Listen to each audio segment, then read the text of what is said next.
सह्याद्री पर्वताच्या सानिध्यात शांतपणे उभा असलेला एक किल्ला, जिथे वीरता, बलिदान आणि रणनीतीच्या अशा कथा दडलेल्या आहेत की ज्या आजही त्या ऐकताना हृदय थरू लागते. हा आहे कोंढाणा किल्ला, ज्याला आपण आज सिंहगड या नावाने ओळखतो. पण त्याचं खरं नाव इतिहासाच्या पानात कुठेतरी दडून गेलेलं. हा फक्त एक किल्ला नाही, ही या शौर्याची, बलिदानाची आणि अमरवीरतेची कहाणी. या किल्ल्याच्या दगडात आजही तानाजी मालुसरे यांच्या गर्जनेचा आवाज दुमदुमतो. तलवारीची झंकार, रणांगणाचा धडधड आणि ती अमावस्येची रात्र, जेव्हा एका सिंहाने स्वतःचा जीव पणाला लावून हा कोंढाणा जिंकून दाखवला. तर स्वागत आहे तुमचं आज कोंढाणा किल्ल्यावर. तर नमस्कार मित्रांनो, स्वागत आहे आपल्या काय आजच्या नवीन व्हिडिओमध्ये. जो व्हिडिओ होणार आहे सिंहगड फोर्ट, सिंहगड किल्ल्यावरती आपण जाणार आहे. सिंहगड किल्ला तोच किल्ला ज्याला सुरुवातीला कोंढाणा नावानं ओळखलं जात होतं, जेव्हा तानाजी मालुसरे याच किल्ल्यावर आपल्या जीवनाचा आखरी श्वास त्यांनी इथे घेतलेला होता. जायला कमसे कम 1.5 तासपर्यंत तर लागणार हा पूर्ण प्रवास करण्यासाठी. तर चला आपण आज सुरुवात करूया आणि तुम्हाला पूर्ण व्ह्यू दाखवूया. ट्रॅकिंग कसा करायचा, कुठून करायचा आणि कसा करायचा, आणि कुठपर्यंत उतरायचं आणि कुठून उतरायचं. जसं आपण आता आलो होतो ना, आपण सिंहगड पायथ्याशी पोचलो. आपण जे स्वारगेटवरून प्रवास चालू केला होता, जो स्वारगेटचा प्रवास होता तो आपण 50 नंबरची जी बस होती जी आपण पकडली होती, 50 नंबरची बस पकडल्यानंतर ते सरळ आपल्याला आपल्या पायथ्याशी उतरून देते, सिंहगडच्या पायथ्याशी. जर तुम्हाला ट्रॅक करायचा असेल तर तुम्ही सिंहगडच्या पायथ्यापासून ट्रॅक सुरू करू शकता, किंवा जर तुम्हाला ट्रॅक करायचा नसेल, तुम्हाला बसनं जायचं असेल तर सिंहगडचा एक मागचा स्टॉप आहे, तिथं तुम्ही उतरायचं. तिथून तुम्हाला ॲटो किंवा कोणती शेअरिंग रिक्षा जी आहे ते मिटून तर सरळ तुम्ही सिंहगडच्या जे आहे किल्ल्यावर डायरेक्ट वर जाऊ शकता. तर आपल्याला सध्या हा ट्रॅक करायचा आहे पूर्ण, त्यामुळे आपण ट्रॅकिंग सुरुवात जे आहे ट्रॅकिंग करणार आहे. चला सुरुवात करूया.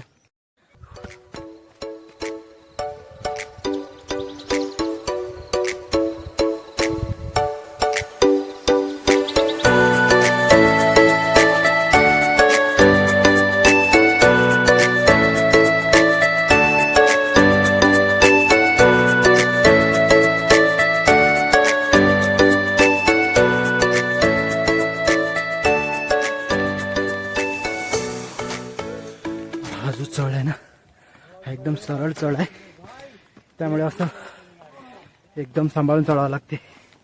असं सपाट वगैरे मार्गाने एकदम डोंगराळ चढ आहे.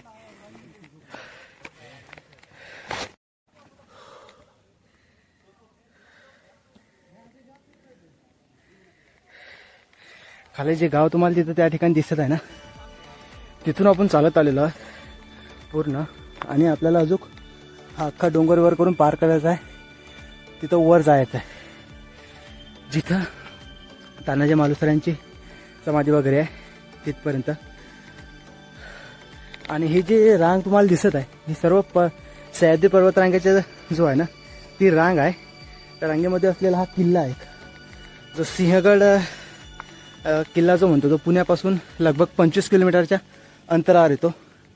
इथे यासाठी तुम्ही बसचा सुद्धा इस्तेमाल वापर करू शकता, किंवा तुमच्या स्वतःच्या वाहनानं सुद्धा येऊ शकता. 1 डे ट्रिप आहे, इझिली तुम्ही करू शकता.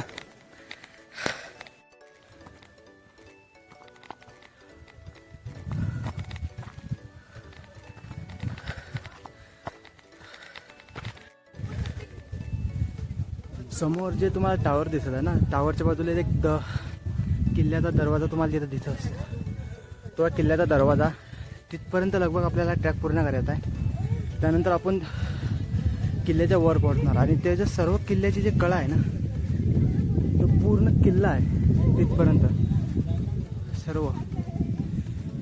विचार करायची गोष्ट आहे, कसा जिंकला असेल हा किल्ला. इथं अर्ध्या मंदापर्यंत आलेसपर्यंत माणूस थकून जातो पूर्ण.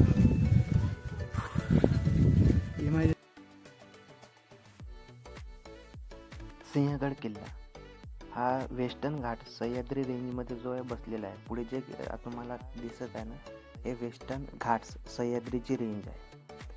तो पुण्याजवळच्या जे आहे ना, दक्षिण पश्चिम दिशेला जो आहे हा सिंहगड किल्ला आहे. असून तो भुलेश्वर पुणे परिसरात या सह्याद्रीच्या उपश्रेणीमध्ये हा मोडतो. हे जे दिसतो ना भुलेश्वर पुणे परिसर आणि त्याच्या सह्याद्रीच्या या उपश्रेणीमध्ये जो आहे हा जो किल्ला मोडत असतो. यालाच आपण जो पुढे याचं सह्याद्रीची रेंज जे आहे ना वेस्टर्न घाट असं म्हणतो.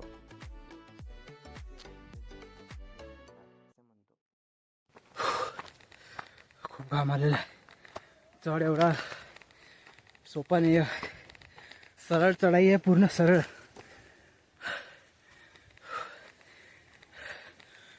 पण वाटलं नव्हतं एवढी गर्दी असणार. ट्रेकिंगसाठी खूप लोक आलेले आहेत. सॅटर्डे संडेला सुट्टी असल्यामुळे तर खूप लोक येतात.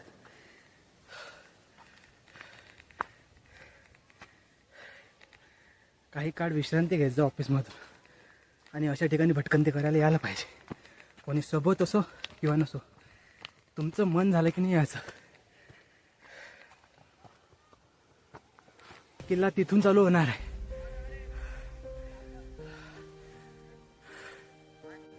जसं जसं आपण वर चढत जातो ना तशी जी वाट आहे ना ते अधिक खडतळ आणि एकदम कठीण होत आहे. आपण वर बघत आहे की जो रस्ता सुद्धा तो एकदम छोटा झालेला आहे, जिथून चालायला सुद्धा एक माणूस सुद्धा जाऊ शकतो. यशवंती नामक घोरपडला आपल्या या किल्ल्यावर वर पाठवून तिथं अडकवलेली होती आणि त्यानंतर मावळ्यांनी जो आहे हा जो गड जो आहे तो सर केला होता.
कुठपर्यंत चालत आला आपण.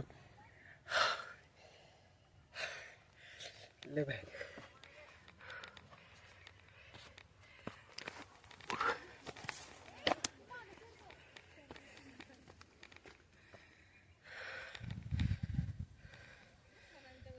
वरची चढाई दाखवतो एकदम कशी आहे.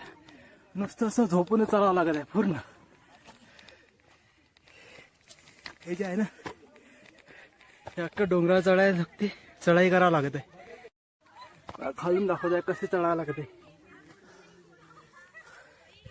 एक तर पूर्ण हात टेकून चढावं लागत आहे. पण हा जो अनुभव आहे ना हा तुमच्या जीवनातील थरारक अनुभव होणार आहे. बसनं फोटपर्यंत जाण्यापेक्षा एकदा ट्रॅक करून या. तो अनुभव तुम्ही जीवनात कधीच सांगणार नाही.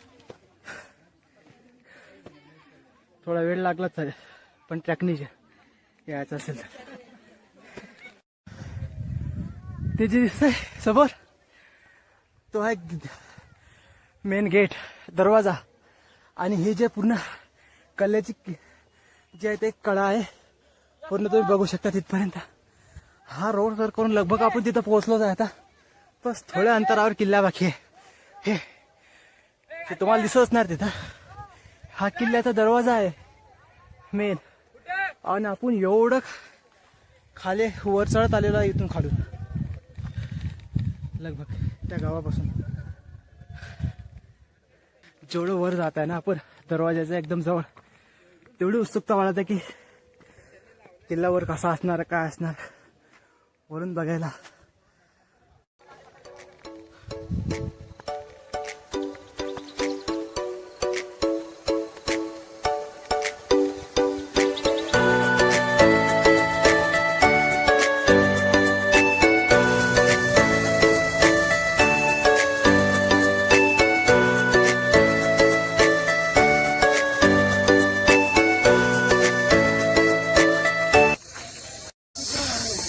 तुम्ही अशा निसर्गात येता ना तेव्हा तुम्हाला असे अनोखे आवाज ऐकू यायला भेटतात. हे बघा,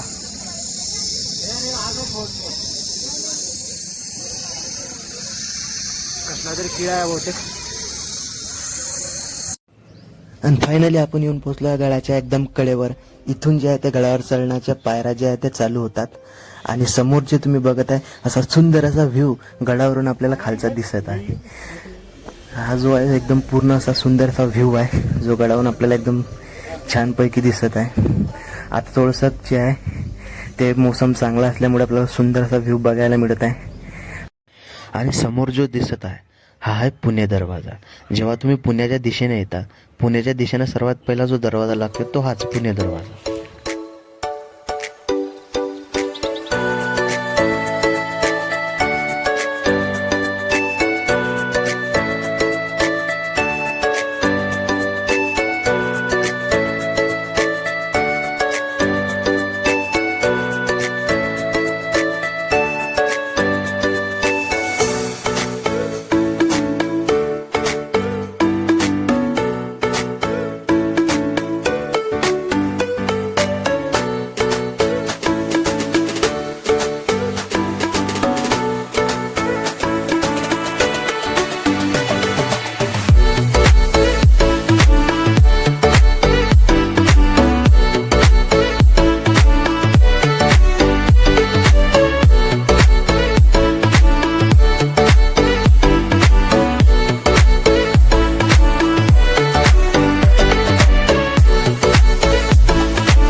सध्या आपण इथं जे आहे पुणे दरवाजाजवळ आहे आणि या पूर्ण कडेनं पार करून आपल्याला पुणे इथंच यायचं आहे.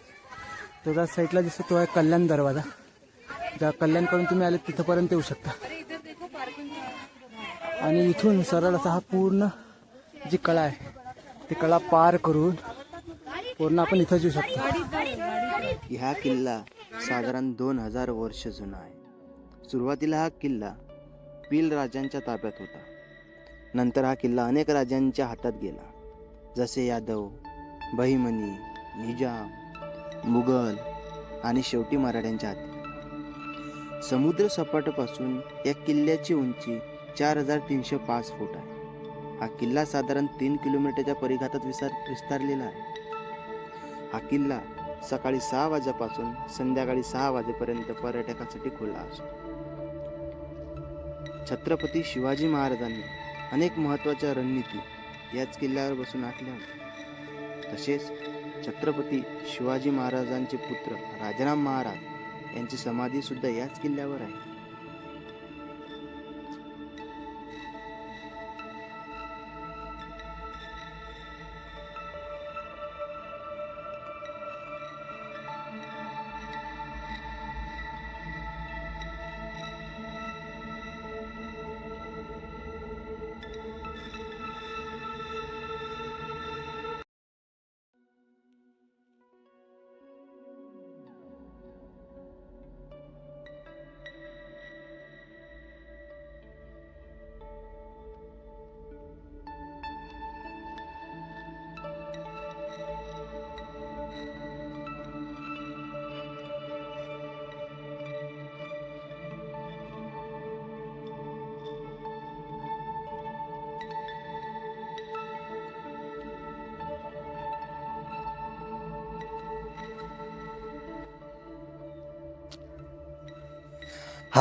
हा जो खोलीसारखा भाग तुम्ही पाहत आहे ना, हा यालाच तोफखाना म्हणतात.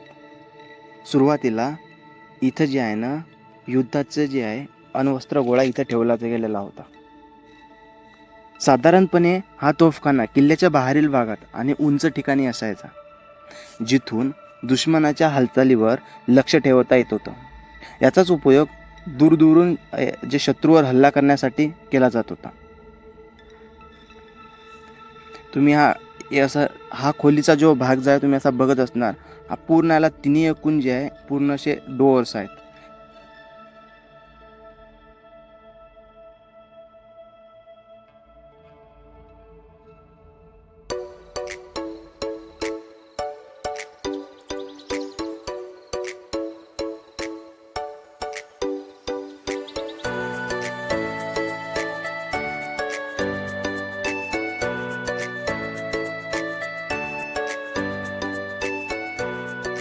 इथे खोल्यांची बागा आहे ना, हे म्हणतात तिथं लिहिलेलं आहे. दिसत नाही.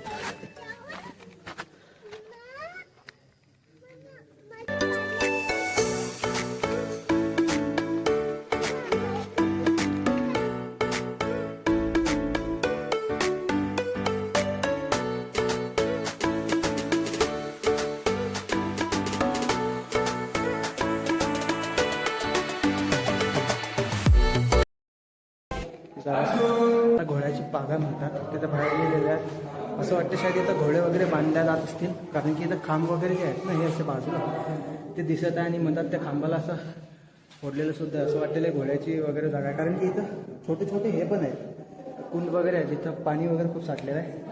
पाणी तर अतिशय थंड आहे, कारण की इथं आतमध्ये आल्यावर एवढं थंडगार वाटत आहे की बस जसं आपण अजिंठा वेरूळच्या लेणीमध्ये जातो ना तिथं कसं थंड लागते सेम त्या पद्धतीचं.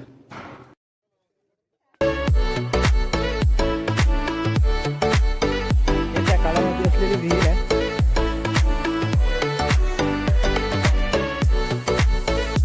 असं विहीर होतं.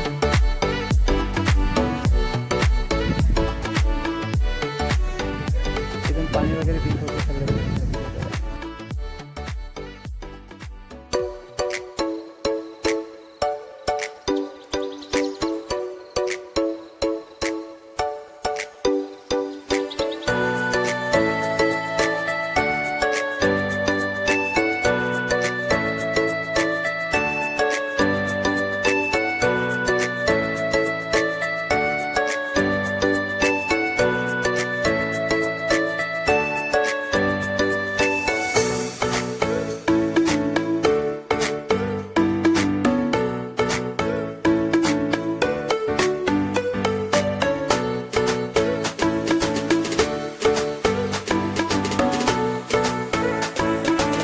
असलेला कोंढाणा किल्ला सुमारे 2000 वर्षापूर्वी बांधला गेला होता. या किल्ल्याचे मूळ नाव कोंढाणा असे होते. नंतर तानाजी मालुसरे यांच्या अद्वितीय शौर्यामुळे या किल्ल्याचे नाव बदलून सिंहगड असे ठेवण्यात आले. सन 1965 मधील पुरंदराच्या तहानंतर छत्रपती शिवाजी महाराजांनी 23 किल्ले मुघलांना सुपूर्द करावे लागले आणि याच 23 किल्ल्यापैकी एक किल्ला होता कोंढाणा. कोंढाणा किल्ला अत्यंत सामरिकदृष्ट्या महत्त्वाचा, कारण पुण्यावरून दक्षिणेकडे जाणारा मार्ग याच किल्ल्याच्या नियंत्रणात होता. औरंगजेबाने या किल्ल्याची जबाबदारी उदयभान राठोड नावाच्या बलाढ्य रणधीर राजपूत सरदाराला दिली होती. शिवाजी महाराजांच्या मनात मात्र हा किल्ला परत मिळण्याची आग होती आणि वेळ मिळताच महाराजांनी आपल्या सर्वात विश्वासू मावळ्या तानाजी मालुसरे यांना तातडीने बोलावले. तानाजी त्यावेळी आपल्या मुलाच्या लग्नाच्या तयारीत होते. मात्र जसेच त्यांना महाराजांचा संदेश मिळाला ते म्हणाले, महाराज, आधी लग्न कोंढाण्याचे आणि मगच माझ्या रायबांचे. आणि तानाजी मालुसरे यांनी या मोहिमेचे नेतृत्व स्वीकारले. पण पाहतो तर काय, कोंढाणा किल्ला हा उंच आणि तळाशी खोल दरी, हा सर करायचा तर करायचा कसा? कारण सरळ दरवाजातून हल्ला करणं अशक्य होते. मग तानाजींनी सरपटून जाण्याचा निर्णय घेतला आणि त्यासाठी वापरली यशवंती नावाची घोरपड. घोरपडीला दोरी बांधून तिला एका कडायाला वर अटकवली आणि किल्ला सर केला. एक एक करत मावळे आत शिरले. मराठे रात्री 12च्या सुमारास किल्ल्यावर पोहोचले. उदयभानाच्या सैन्याला हल्ल्याची कल्पनाही नव्हती. मावळ्यांनी किल्ल्यावरचे आतून दार उघडले आणि बाकीचे मराठे आत घुसले. उदयभान राठोड अतिशय बलाढ्य तलवारबाज होता. तानाजींनी त्याच्यावर हल्ला चढवला. दोघात प्रचंड झुंज झाली, इतके की ढाल तुटल्याने तानाजींचे तानाजींनी आपले वाघ नखे वापरून लढाई चालू ठेवली. पण या प्रचंड लढाईत तानाजी मालुसरे वीर मरण पावले. मात्र मराठ्यांच्या जोमानं उदयभान ठार झाला. तानाजी पडल्यानंतरही त्यांच्या मावळ्यांनी सुद्धा न सोडता पूर्ण ताकदीने लढत किल्ला जिंकला. किल्ला जिंकल्यानंतर तोफेची सलामी देण्यात आली. तेव्हा राजगडावर असलेल्या राजांना कळलं की आपण यशस्वी झालो. तिथूनच लगेच राजे कोंढाण्यावर आले आणि म्हणाले, कुठं आहे तानाजी? मला त्यांचं स्वागत करायचं आहे. आणि पाहतात तर काय, तानाजी जमिनीवर पडलेले आणि त्यांच्या मुखातून निघालं, गड तर जिंकला पण आम्ही मात्र आमचा सिंह मात्र गमावला.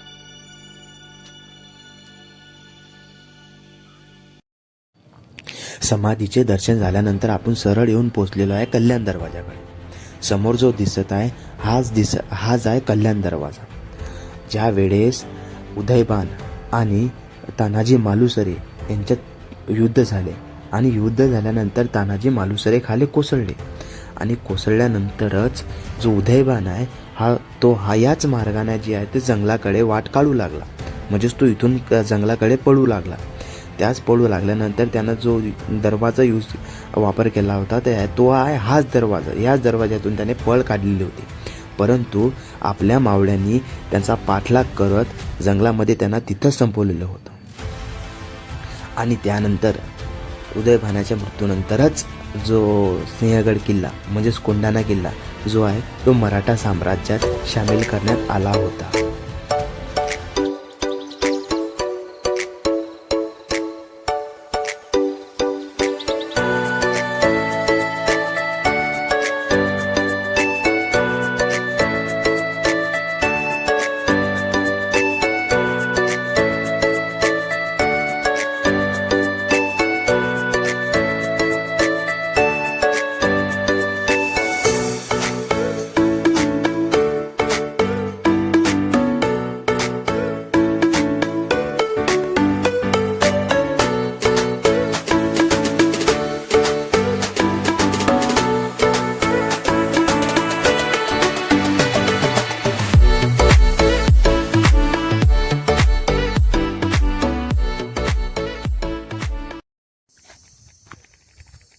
बघा, प्रत्येक किल्ल्याला ना असे तुम्हाला एक छिद्र वगैरे दिसतील, असे होल तुम्हाला दिसतील. बघा, हे होल याच्यासाठी आहेत, शत्रू जेव्हा गळ्याच्या एकदम कडेला येतो त्यावेळेस तिथून बंदुकीने एकटा त्याला गोळी मारता येतो किंवा तो जास्त जवळ आला तर भाल्याने तिथून मारू शकतो, पण तो खालून जे आहे वार नाही करू शकत.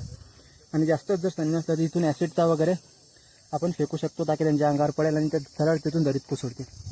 त्यामुळे हे जे आहे ना छोट्या छोट्या गोष्टी त्या टायमाला ते किल्ला बांधताना विचार करण्यात आलेला होता ना, अशा अप्रतिम इथं आल्यावर पाहायला मिळतात. छोटीशी जागा आहे, फक्त तिथून आपण बघू शकतो. आपण येऊन पोहोचलोय आता कोंढाणेश्वर मंदिरावर. हे गडाच्या सगळ्यात वरच्या टोकावर जे आहे हे कोंढाणेश्वर मंदिर आहे. हे जे मंदिर आहे हे यादवकालीन महादेवाचे मंदिर आहे असं बोर्डवर वगैरे तिथं लिहिण्यात आलेलं आहे. हे मंदिर जे आहे किल्ला जेव्हा बांधण्यात आला त्यावेळेसपासूनच जे आहे इथं आहेत. आणि समोर जर पाहिलं तर त्याचे सुंदर असा जे दरवाजा सुद्धा त्या विविध प्रकारचे सुंदर नक्षीकाम वगैरे केलेलं आहे. बाहेर जे आहे ते नंदी महाराज विराजमान आहे. आणि आतमध्ये जे आहे आतमध्ये महादेवाची पिंड वगैरे आहे. तिथं रोज पूजा वगैरे होते, पण आपल्याला जो डोर आहे तो तिथं लॉक दिसलेला होता.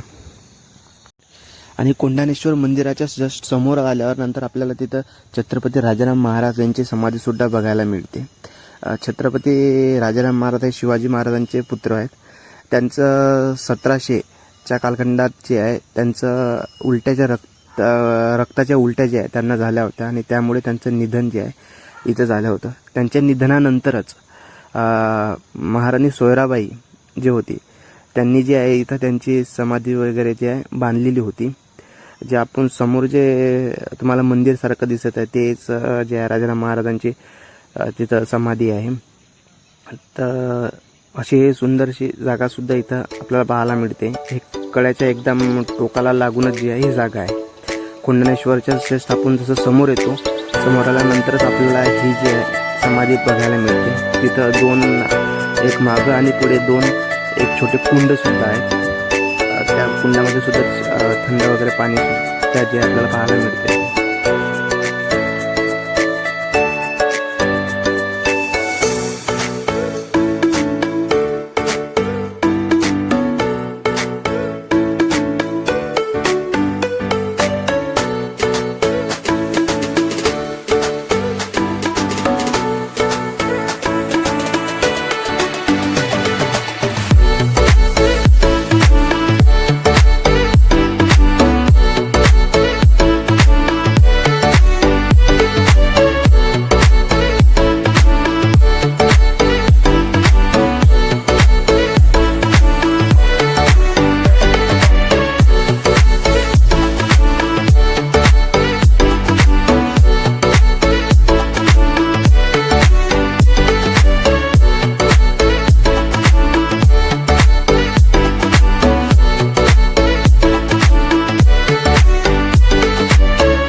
तो नमस्कार मित्रांनो, हा होता आजचा आपला ब्लॉग. सिंहगड किल्ला म्हणजेच कोंढाणा किल्ला